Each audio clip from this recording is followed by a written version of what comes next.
They all called him the Intern, as if he were nothing more than a ghost slipping through the halls of a sprawling office.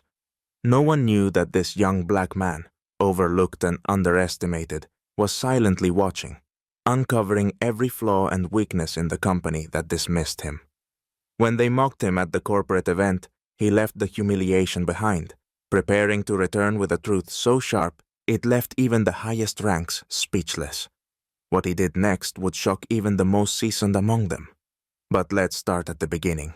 James Wilson, a young black intern fresh out of college, walked into the sprawling glass offices of ArcTech Corp., his heart pounding with equal parts excitement and nerves. This was a huge opportunity, one he'd worked tirelessly to earn. Growing up, James had heard one lesson on repeat from his parents and mentors. You've got to work twice as hard just to be seen as half as good. It was advice he'd taken to heart. He wasn't here to just be another intern. He was here to make a name for himself, to prove what he could do, and to open doors for others who'd come after him. But the reality of his new workplace hit James harder than he'd expected. From the moment he arrived, he noticed the cold stares, the barely concealed side glances, and the tight-lipped smiles that held no warmth. At the center of it all was his supervisor, Mr. Henderson, a middle-aged white man whose suit and haircut were as sharp as his demeanor. When they first met, Henderson barely looked up from his phone, giving James a quick once-over that seemed to say, "You don't belong here." Henderson wasted no time assigning James a series of mundane, mind-numbing tasks, organizing files, taking notes in meetings where he wasn't acknowledged, and fetching coffee for the other team members. It was busy work, and worse yet, it was busy work that no one actually valued. Whenever James tried to speak up in meetings, Henderson would cut him off or pretend he hadn't heard. James quickly realized that his supervisor didn't see him as part of the team at all. To Henderson, he was nothing more than a passing shadow, just another intern to keep busy with tasks no one else wanted to do. And unfortunately, the rest of the team followed suit. They picked up on Henderson's attitude and acted as though James were invisible, only acknowledging him when they needed a favor or when they had to pass along some tedious errand. They spoke over him, ignored his suggestions, and treated him like a temporary fixture. But James was used to this. This wasn't the first time he'd been underestimated, and he knew it wouldn't be the last. Every day, James went through his assigned tasks with a meticulous, almost clinical approach, his eyes always open to what others missed. He was quiet, efficient, and observant, noticing things about the company that had clearly gone overlooked. ArcTech Corp might have seemed like a thriving business on the outside, but he quickly saw cracks in the foundation. From disorganized file systems to outdated marketing strategies, James noted inefficiencies and wasted potential everywhere he looked. He spent his evenings in his modest apartment, not unwinding like his colleagues, but carefully reviewing the day's observations. He filled notebook after notebook with strategies, diagrams, and ideas that could reshape the entire company's operations. With a focused mind and years of business knowledge inherited from his father, James saw opportunities for cost savings, productivity boosts, and strategic pivots that would open new revenue streams. It was becoming clear that ArcTech wasn't just neglecting innovation, they were stagnating. And stagnation, in the business world, could be deadly. James wasn't here by chance. His father, a prominent venture capitalist with a sharp eye for potential, had been watching ArcTech from afar. He suspected that, with the right interventions, this company could become something exceptional. So he'd sent his son, not just as an intern, but as a quiet investigator, to get a first-hand view of how the company operated from the inside out. "Learn everything you can, and don't reveal anything," his father had told him. "I need to know what's really going on in there." It was a challenge James embraced wholeheartedly. This wasn't a regular internship. It was an undercover mission, and he was intent on succeeding. But it wasn't easy to hold back his ideas when the team made yet another poor decision, or overlooked an opportunity that he knew would improve operations. Every time he attempted to share a suggestion, his thoughts were either politely dismissed or outright ignored. His colleagues were too accustomed to seeing him as just the intern to recognize his insight. As the weeks passed, James's frustration mounted. He could see the potential for change everywhere, but no one took him seriously enough to even consider his ideas. It was as if he were invisible. Each ignored comment only made him more determined, and he worked late into the night, sharpening his proposals, preparing for the moment when he could finally reveal what he'd uncovered. For now, he would keep his head down, playing the role of the quiet intern, all the while waiting for the perfect moment to make his move.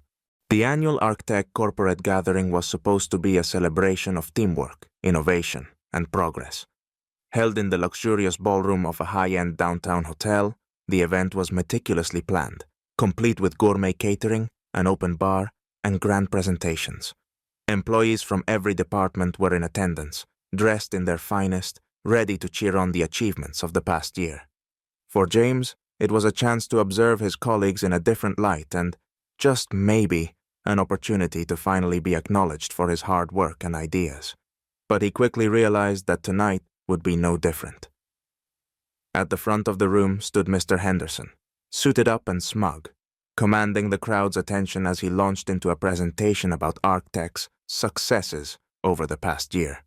He spoke with the confidence of someone who'd spent his career taking credit for the work of others, painting a glowing picture of a company on the rise, even though he'd ignored most of the actual improvements James had quietly suggested. Every time Henderson mentioned team contributions and the importance of everyone's role, James couldn't help but feel the sting of hypocrisy. As Henderson droned on about the company's values and the importance of every employee, he made a pointed effort to ignore James, who sat quietly at the back, almost fading into the background. When the applause died down after each segment, James noticed that the eyes of his colleagues shifted to him with a barely concealed smirk or a dismissive glance. No one acknowledged his contributions or even seemed to consider him a real part of the team. It was as if he was an outsider, intruding on a private celebration.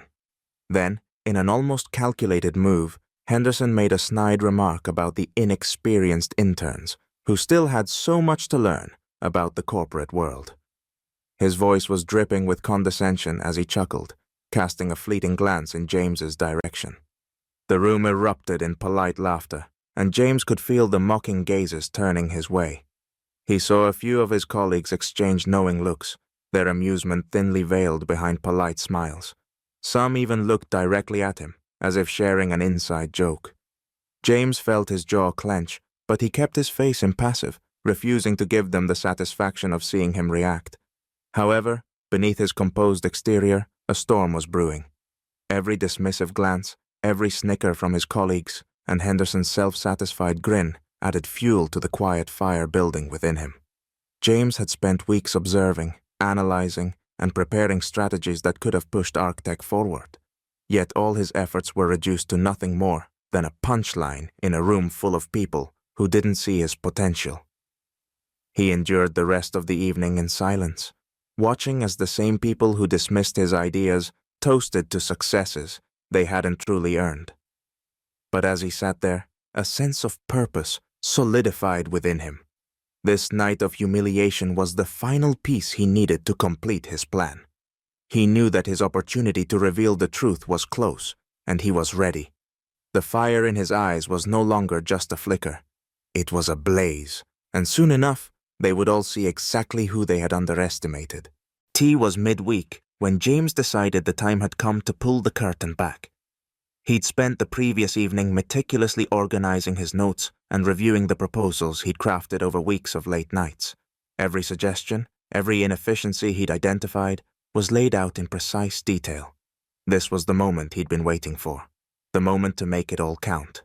James arrived at the office early, dressed in a tailored suit, rather than his usual business casual attire. He moved through the office with quiet determination, his face calm, betraying none of the tension that simmered beneath the surface. Today, he wasn't the intern. Today, he was here to make a statement. As soon as Henderson arrived, James approached his office and knocked. With a barely concealed look of annoyance, Henderson glanced up from his desk, clearly irritated by the intrusion. He gave James a half-hearted nod, barely acknowledging him. "Make it quick," he muttered, his attention already drifting back to his laptop screen. Thank you for your time, Mr. Henderson, James began, forcing himself to stay calm, despite the overwhelming urge to cut to the chase. There are some things I'd like to discuss about the company's operations, opportunities for growth, efficiency improvements, and... But Henderson was only half listening, nodding dismissively and tapping his fingers on the desk. Right, sounds great. Let's hear it, he replied, his tone laced with impatience. Just as James opened his mouth to continue, the door behind him opened, and in walked 3 members of the board of directors, all dressed sharply and carrying an air of authority that immediately silenced the room. Henderson's face shifted from irritation to surprise as he straightened in his chair, clearly taken aback by the unexpected arrival of the board members. The air in the room thickened, and Henderson's impatience was quickly replaced by a flicker of concern. One of the board members, a tall man with a commanding presence, stepped forward, extending a hand toward James with a friendly smile. "Good morning, Mr. Wilson," he said warmly. "It's a pleasure to finally meet you in person. We've been looking forward to this introduction." Henderson's eyes widened in confusion, his gaze shifting between James and the board member. "Mr. Wilson?" he echoed, his voice unsteady. He seemed to search James's face, trying to piece together the significance of the exchange. "Yes," the board member continued, turning to Henderson. "Allow me to introduce James Wilson, our newest investor and partner here at ArcTech." The color drained from Henderson's face as the realization hit him. He stared at James, the intern he'd ignored, belittled, and dismissed for weeks, now standing before him as a major player in the company's future. The shock was visible in Henderson's expression, his jaw slightly slack, his eyes wide. This was the same young man he'd relegated to menial tasks, the same person he'd openly mocked at the corporate event just days before. James took a breath, steadying himself. This was his moment. He looked Henderson directly in the eyes, his gaze unwavering. "Mr. Henderson, over the past several weeks, I've observed a number of practices here at ArcTech that are, quite frankly, holding us back," he began, his voice clear and calm. "There are missed opportunities, inefficient processes, and questionable expenditures that are impacting the company's growth potential." He paused, allowing his words to sink in, and then continued, detailing specific issues he'd observed: the outdated software systems that caused unnecessary delays, the misallocation of resources, and the lack of communication between departments that led to duplication of efforts and wasted time. Henderson could only sit there, stunned, as James outlined each flaw with clinical precision. "I brought up some of these issues earlier," James said, his tone measured. "But I don't believe they were taken seriously. It's unfortunate, given how much these changes could improve ArcTech's performance." He gave Henderson a pointed look, letting the weight of his words hang in the air. The board members nodded thoughtfully as James spoke, clearly impressed by the depth of his analysis. Meanwhile, Henderson sat frozen, barely able to process the shift in power unfolding before him. He looked like a man who'd just realized he was standing on the edge of a cliff, one foot already slipping.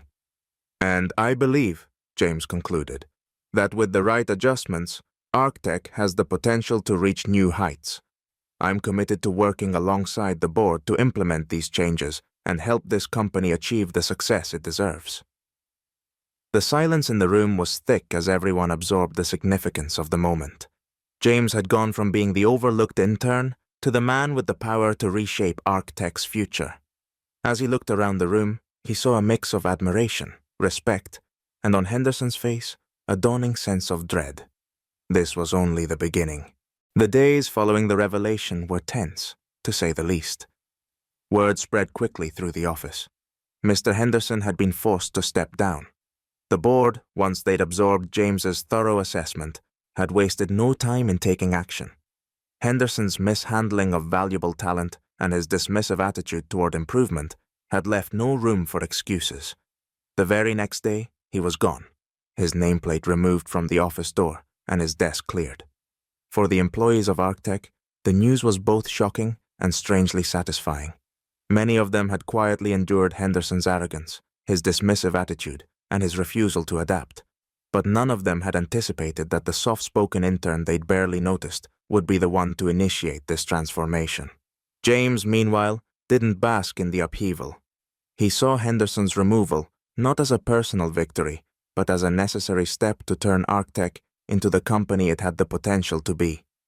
The board of directors, deeply impressed with his insights and vision, wasted no time in offering him a permanent role, a leadership position.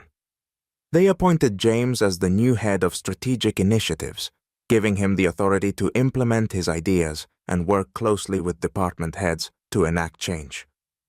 On his first official day as the department head, James arrived at the office with a renewed sense of purpose. He'd come full circle, from the overlooked intern performing menial tasks to a powerful figure with a vision to reshape ArcTech's future. The same employees who once ignored him now watched him with a mix of respect and curiosity. Those who had laughed at him during the corporate event now looked away with guilt or quietly nodded in acknowledgement. James approached his new role with humility and determination. He was no stranger to hard work, and he knew that changing a company's culture required patience, persistence, and integrity. He spent his first few weeks meeting with employees at every level, listening to their concerns, understanding the pain points of each department, and gathering insights from the ground up. He wanted everyone to feel that they had a stake in the company's success, a stark contrast to the hierarchical and dismissive environment that had thrived under Henderson's leadership. Gradually, James began implementing his carefully crafted restructuring plan. He introduced streamlined communication systems that bridged the gaps between departments, allowing for smoother project collaboration and faster problem resolution. He modernized outdated software, significantly reducing bottlenecks and allowing employees to work more efficiently. He also introduced new initiatives aimed at fostering innovation, encouraging employees to bring their ideas to the table, and rewarding them for contributions that led to measurable improvements. Within months, the effects of James's leadership were undeniable. ArcTech's profit margins began to rise as operational costs decreased. Productivity soared, and employee satisfaction followed suit. James didn't just talk about teamwork and efficiency. He demonstrated it in every decision he made, every conversation he had. His example became a source of inspiration to those who had once dismissed him, and he soon found himself as a mentor to younger employees who saw in him the promise of a better future.